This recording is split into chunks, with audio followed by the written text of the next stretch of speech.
Hi guys! Magandang gabi! Welcome back po dito sa Gandara SRU channel. Andito na naman nga po akong muli nabubulabog po sa inyo ay nagmamaganda ninyong Kaligyo Trapicad Supo magatid ng latest update and fresh happenings patungkol sa TVJ. Basta mga balita na may kinalaman sa Itbulaga, sagot na po natin yan. Ganun din po ang ilang chika patungkol sa loob at labas ng showbiz. Kaya naman kung di ka pa nakaka-subscribe, ay i-click mo na yung subscribe button at notification bell para maging updated ka at ma-notify ka sa tuwing may bago tayong reaction, analysis of videos hinggil sa mga araw-araw na kaganapan at nababalitaan natin. Mapait bulaga man update yan or showbiz happenings. And para nga po sa gabing ito, bago po tayo dumako sa ating headline or pinakasentro ng ating balita sa gabing ito, nais ko po munang ibahagi sa inyo mga kadarwikads ang ilang stunning photos na ating kadarwikads na si Atasha Mulak. Kuha po ito sa kanyang pag-muse sa TNT, Tropang Giga. Ayan guys, so makikita nyo dito, napakaganda ni Atasha Mulak. Talaga po nga head turner itong si Atasha. Ayan po at kuhang-kuha po niya yung mata po ng mga tao sa event nito. Grabe, napakaganda no, and napakahusay magdala po ng damit. Kitang-kita nyo rin po yung hubog ng kanyang katawan dito. Napakaganda. And padalawang beses na po niya ito, no, na siya po ay nagrepresenta na bilang muse ng TNT. Grabe, ang ganda po ni Atasha Mulak. Ayan no, with Tropang Giga Sash. And yung mga netizens guys, napapawaw talaga po sa ganda nitong si Atasha Mulak. And masasabi natin to na achievement of Atasha kasi talagang sunod-sunod po ang blessings sa buhay niya mula nang siya ay pumasok sa Itbulaga. So, ito po ang mga team muses ng 49th PBA season. Mga naggagandahang dilag, mga kadarwikads, pero syempre, ang bias po natin ay kay Atasha Mulak. Sabi nga po dito sa post, glowing with elegance. Witness the stunning muses as they grace the PBA season 49 opener today. Hashtag PBA Season 49, hashtag PBA. Angat ang laban, plus angat na angat ang beauty na Atasha. Cheers. Anyway, speaking of ganda, nako, hindi rin po papakabog. Ito pong si Mama Pao. Kita nyo guys, nagtrending po sa social media ang kanyang ipinost sa kanyang social media account kung saan ay parang siya po yung nag-makeup nito sa kanyang sarili. Grabe no, napakahusay ni Mama Pao and ang dami pong gandang-ganda sa kanya para daw po siyang si Mama Mary. And kung hindi ako nakakamali, para po ito sa kanyang Drag Race PH. Pero ang ipinagtataka lang po mga kadarwikads ng mga netizen is that bakit hindi po nagpo-promote si Mama Pao sa Itbulaga. Noong nakaraan, puspusan po sa pagpo-promote ng Drag Race PH, busy ang schedule ni Mama Pao. So sana daw po ay sa Itbulaga, magkaroon din po ng promotion. Si Mama Pao, since nandun naman na po siya, host po siya ng EB.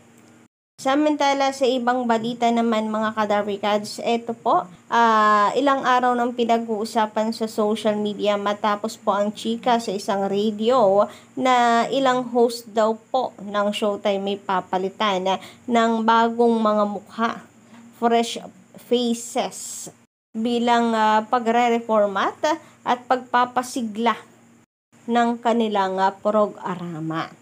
So, basahin nga po muna natin ang komento ng isa nating kadarwikads sa hinggil po sa issue na ito. Sabi niya rito, haha, akala ko ba sabi ng mga fans nila ay fresh ang Showtime. At luma at laos na ang Itbulaga. Bakit sila ngayon ang magre-reformat? Para maging fresh daw.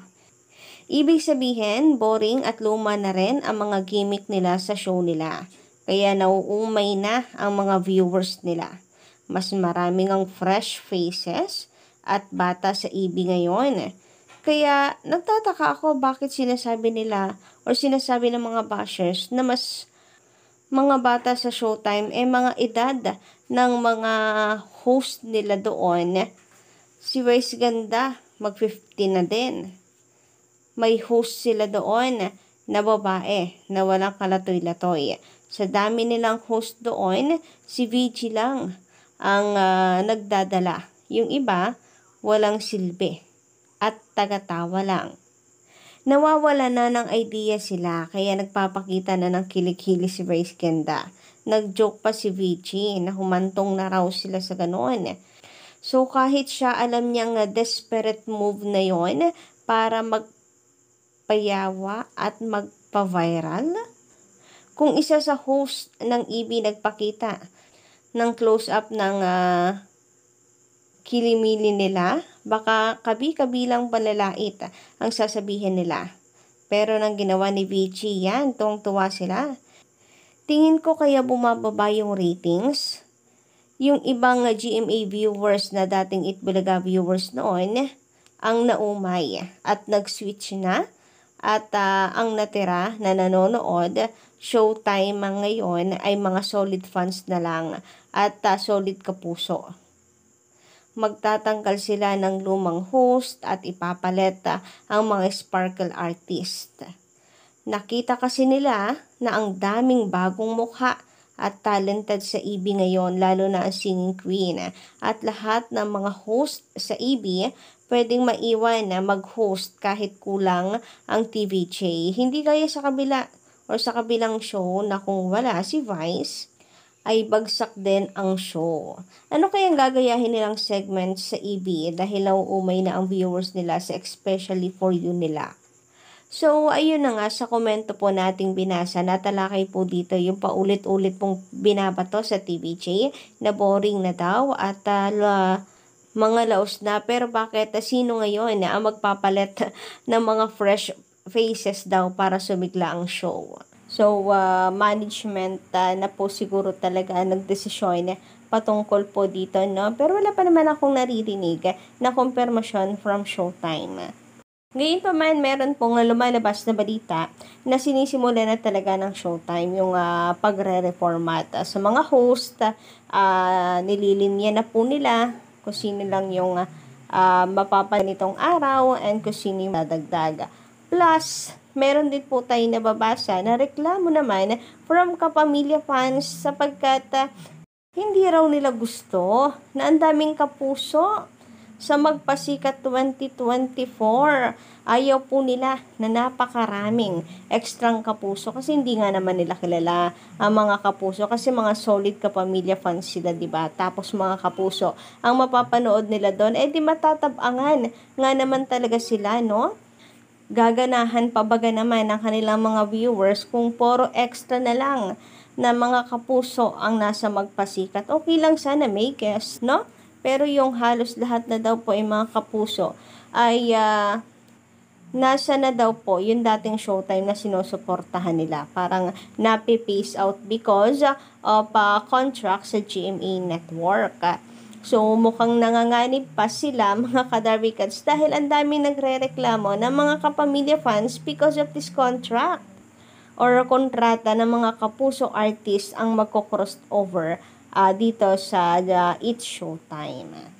Sobrang namimiss na nila ang mga kapamilya artists na mag-guest sa It's Showtime. Pero wala namang magagawa Kung hindi naman sila sa GMA Network, magtsatsaga po sila sa maliit nilang ratings na 1%.